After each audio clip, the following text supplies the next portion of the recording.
Hello and welcome everybody to another episode of Books in Bytes. Today, we're diving into a classic, Oh, yeah. The Making of Modern Japan by Marius B. Jansen. It's a big one. It's a really sweeping work, isn't it? You're going from like the end of Japan's medieval period all the way to almost World War II. Right, and it's not just names and dates, Yeah. right? It's not just a dry recitation of facts. Yeah. Jansen kind of weaves together all these different threads, Yeah. political, economic, even cultural threads, to show how Japan transformed itself.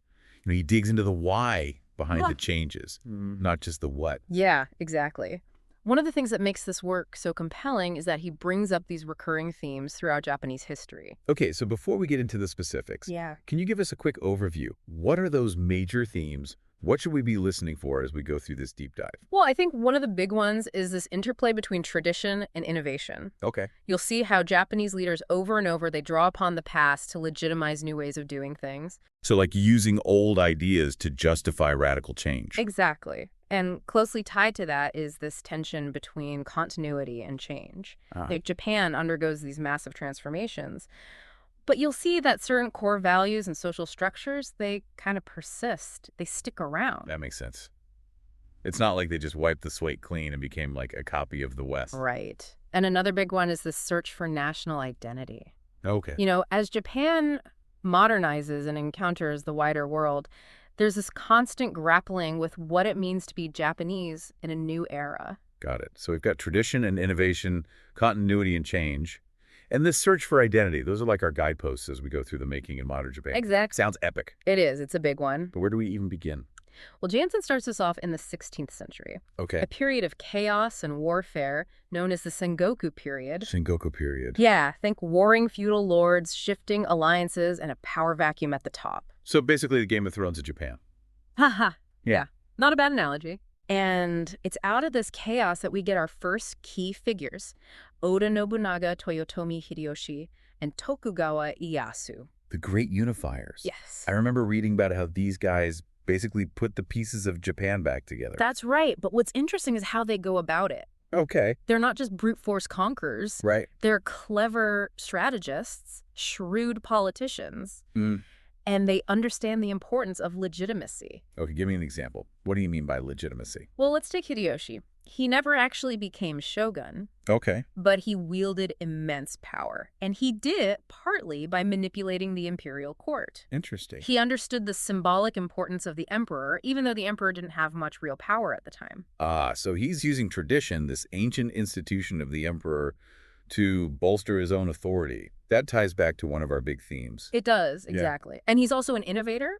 Okay. He implements land surveys to figure out, who owns what, Right. which allows him to tax more effectively. Oh. He even tries to disarm the peasantry with his famous sword hunt policy. Whoa, a nationwide gun control effort in the 16th century? Yeah. That's pretty wild. It was a bold move. And it shows how Hideyoshi was willing to shake things up, to establish order and centralize his power. So he's laying the groundwork for a more unified and stable Japan.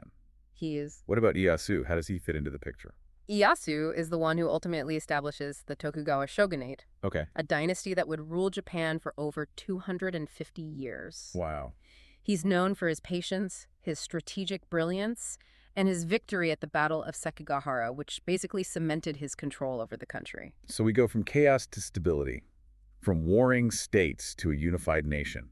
It's like Japan takes this huge breath and settles into this new era. That's a great way to put it. And the Tokugawa period is fascinating. Yeah. It's often seen as a time of isolation and stagnation. Yeah. But as Jansen shows us, there's a lot more going on beneath the surface. Definitely. Okay, so let's unpack that. What are some of the key features of life under the Tokugawa? I know they implemented this crazy system called Zanken Kutai, right? Right, the alternate attendance system. Yeah. It's basically a way for the shogunate to keep tabs on the daimyo, Okay. those powerful feudal lords. They're required to spend every other year in Edo, the shogun's capital, which is now Tokyo. Wait, so they have to like uproot their entire household and travel across the country every other year? That sounds incredibly disruptive. It was, but it also had all these unintended consequences. Like what? Well, it stimulated the economy. Think of all those travelers needing lodging and food and entertainment, and it fostered cultural exchange between different parts of Japan. So it's like they accidentally created this vibrant, interconnected network. Exactly. And it's a great example of how the shogunate, while trying to maintain control, actually sets in motion some of the forces that will ultimately lead to its downfall. Ooh, foreshadowing. I love it. So we've got this intricate system of control with the Senkakutai. What about everyday life for people? I remember reading about how Tokugawa Japan had this really rigid social hierarchy. It did, and Jansen breaks down the four main classes, the samurai at the top, followed by farmers, artisans, and then merchants. Okay, classic feudal system. Yeah. But I'm guessing it wasn't quite that simple. You're right. Jansen points out that these categories don't fully capture the complexity of Japanese society. There are all sorts of people who didn't fit neatly into those boxes. Like who? Well, for one, you had this growing number of people migrating from the countryside to the cities looking for work. They were laborers, day workers, people trying to make a living on the margins. So social mobility. People trying to improve their lives even within this rigid system. Exactly. And then there were the outcast groups, people who were considered outside the social order entirely. They faced discrimination and were often forced to live in segregated communities. Yeah. It's a reminder that even in a society that seems very structured, there are always people who are marginalized and excluded. Absolutely. Right. And Jansen doesn't shy away from those complexities. He gives us a glimpse into the lives of both the elites and the ordinary people, showing how the Tokugawa system affected them in different ways. Okay, so we've got this stable society, Yeah. but there's also change happening beneath the surface. What about the intellectual and religious landscape? Yeah. I know the Tokugawa period is often associated with Confucianism. It was. It was definitely a dominant influence, especially among the ruling class. Confucianism emphasized order, hierarchy, filial piety, the importance of education, all things that resonated with the Tokugawa ideology. Right, but it wasn't the only game in town, right? No, Buddhism was still very much a part of Japanese life, and different sects had their own followings and practices. What's interesting is that the shogunate actually used Buddhism as a tool of control. How so? They required everyone to register with a Buddhist temple. Really? It was a way to keep tabs on the population and also to prevent the spread of Christianity, which they saw as a threat to their authority. So religion as a tool of social control. Interesting. What about Kokugaku, national learning? We mentioned that earlier. Yes, Tokugawa. This was a fascinating intellectual movement that emphasized Japanese identity and tradition. It was all about rediscovering and celebrating Japan's unique cultural heritage. So in a way, it's a reaction against the influence of Confucianism, which is a foreign import. You could see it that way. And Kokugaku would become really important in the lead up to the Meiji Restoration. It helped to fuel a sense of national pride and a desire to break free from foreign influences. It's like planting the seeds for a future revolution. Okay, so we've got Confucianism for the elite, Buddhism for the masses, and this burgeoning sense of national identity with Kokugaku. But something tells me this peaceful Tokugawa era can't last forever. You're right. The seeds of change are definitely there, and those seeds start to sprout in the 19th century as Japan encounters a new challenge: the West. I'm sensing the arrival of those infamous black ships. Uh-huh. Yes, Commodore Perry and his black ships arrive in 1853, demanding that Japan open its ports to trade. And this really throws a wrench into the whole Tokugawa system, doesn't it? It does. Japan had been largely isolated for over 2 centuries, and Perry's arrival exposes the limitations of that isolation. Suddenly they're confronted with Western military and technological superiority. It's like a wake-up call, a rude awakening for Japan. Exactly, and it triggers a national crisis. Suddenly the question isn't just about trade, it's about survival. Can Japan maintain its independence in the face of this new Western threat? And that crisis leads to a lot of soul-searching, right? There's this huge debate within Japan about how to respond. There is. Some people like Tokugawa and Ariake advocate for resistance, for maintaining the old ways. They see the West as a threat to Japanese values and traditions, but others like Sakuma Shuzan argue that Japan needs to learn from the West in order to compete with it. This is where we see that tension between tradition and innovation playing out on a national scale. It is, and it's a debate that will have profound consequences for the future of Japan. Okay, so we've got these internal pressures building up, and now this external threat from the West. Things are about to get messy, aren't they? They are. The Tokugawa regime is starting to crumble, and Japan is on the verge of a revolution that will change everything. This is where things get really interesting.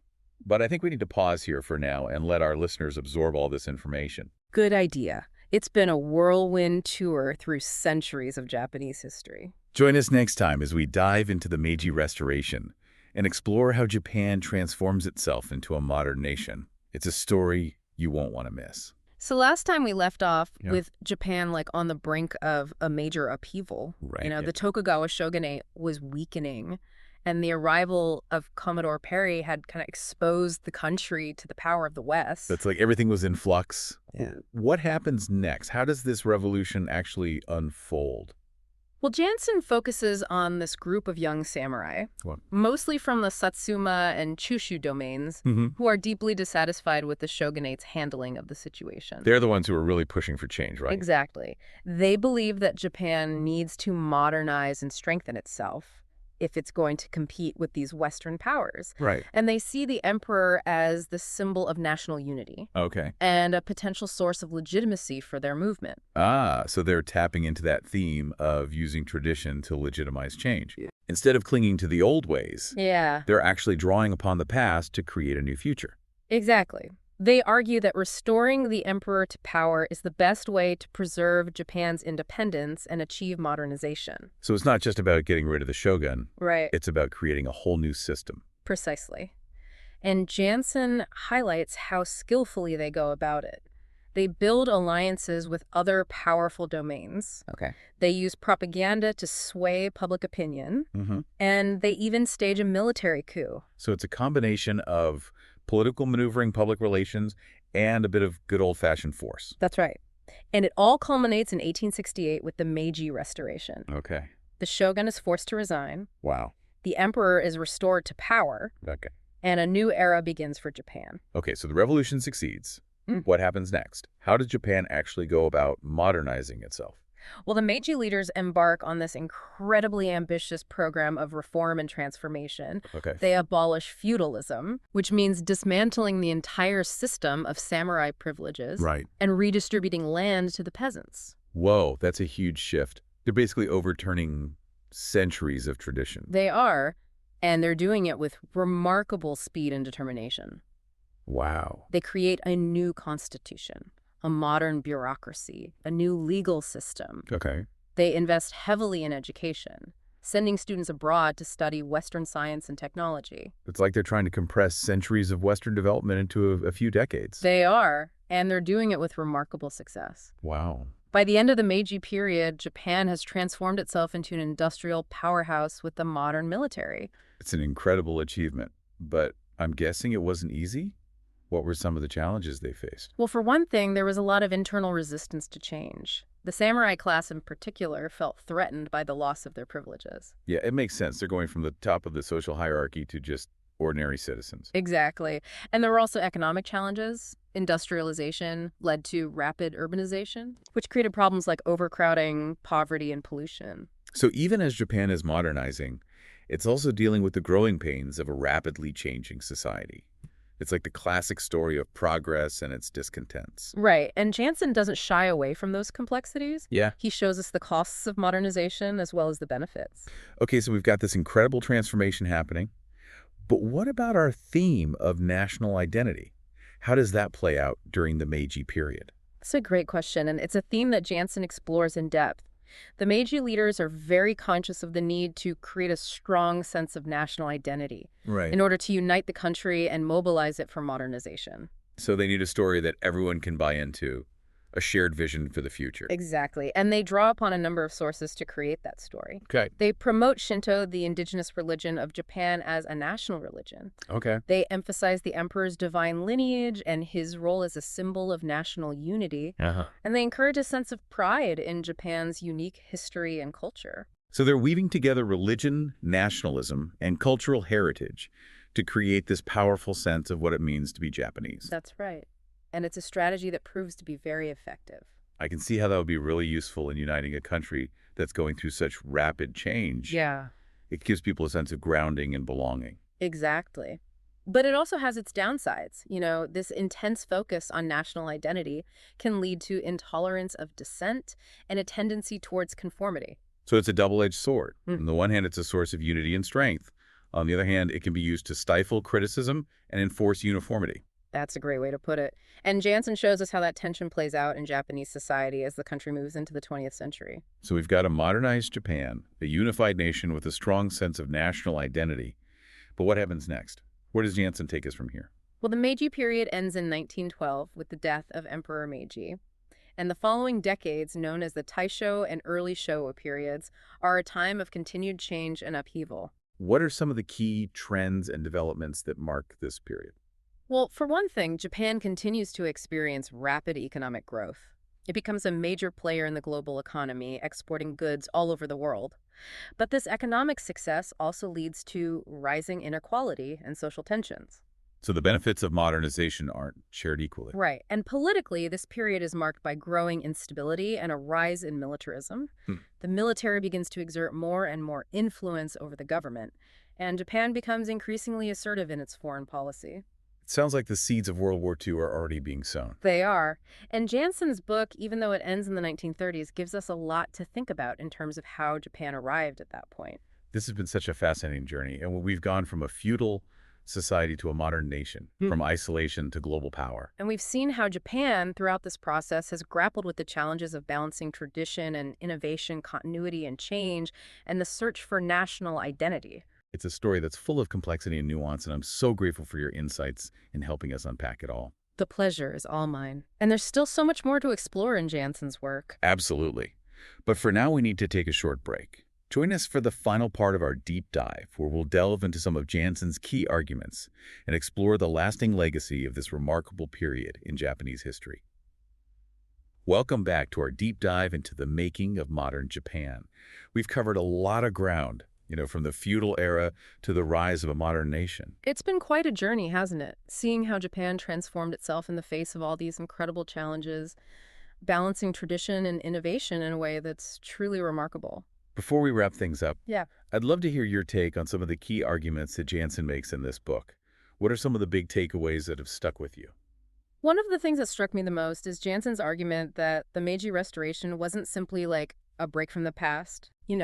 It was this complex process that drew upon elements of Japan's history and culture to create something new. So it wasn't just about blindly copying the West. Right. They were adapting these Western ideas and institutions to fit their own unique circumstances. Exactly.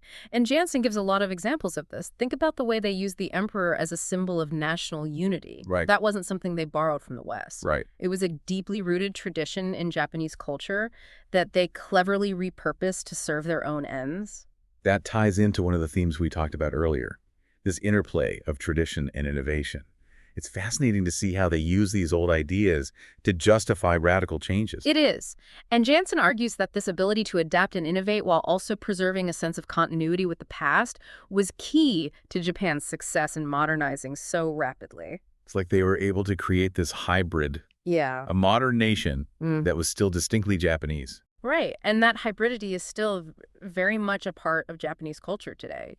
You see it in everything from the way they dress to the way they do business. Another argument that Jansen makes is that Japan's modernization wasn't like a smooth or linear process. Right. It was full of contradictions and tensions. Absolutely. And those tensions are reflected in the debates and conflicts that we see throughout this period. There's this constant push and pull between those who want to embrace change and those who want to hold on to the old ways. And those tensions are also reflected in the social and cultural changes that we talked about earlier. Yeah. The rise of a new middle class, the changing role of women, the influx of Western ideas and values. All of these things were creating this sense of dynamism and upheaval in Japanese society. It was a time of both great progress and great uncertainty. And Jansen captures that beautifully in his book. He doesn't shy away from the complexities and contradictions of this period. One more argument I wanted to touch on is Jansen's emphasis on the role of individuals in shaping history. He doesn't just focus on the big events and the grand narratives. Right. He also tells the stories of the people who lived through these times. He does. And those stories are what really bring the book to life. We meet emperors and shoguns, samurai, and peasants, merchants, and intellectuals, and through their experiences, we get a glimpse into the human drama that unfolded as Japan transformed itself. One of my favorite passages in the book is when Jansen describes the reaction to Commodore Perry's arrival in Edo Bay. Oh, yeah. He talks about how people were both awestruck and terrified by these giant black ships that suddenly appeared on the horizon. Yeah, such a vivid image. It really captures that sense of shock and wonder. Yeah. But also the anxiety and fear that a lot of Japanese people felt. as they confronted the power of the West. Yeah, it's a powerful moment. It's a reminder that history is made up of moments like these. Yeah. Moments that change the course of events and shape the destinies of nations. And it's a reminder that history is also made up of individual lives, each with its own story to tell. Well, I think we've come full circle here. We started by talking about these big themes and arguments in Jansen's book. Right. And we've ended by reflecting on the human stories that make those themes so compelling. It's been a fascinating journey, and I feel like I've learned so much from our conversation. Me too. And I hope our listeners feel the same way. I think they will. There's always more to explore and discover in Japanese history. Absolutely. The making of modern Japan is a great starting point. But it's just the beginning. There's a whole world of fascinating stories waiting to be told. Well said. Thanks again for joining us for this deep dive.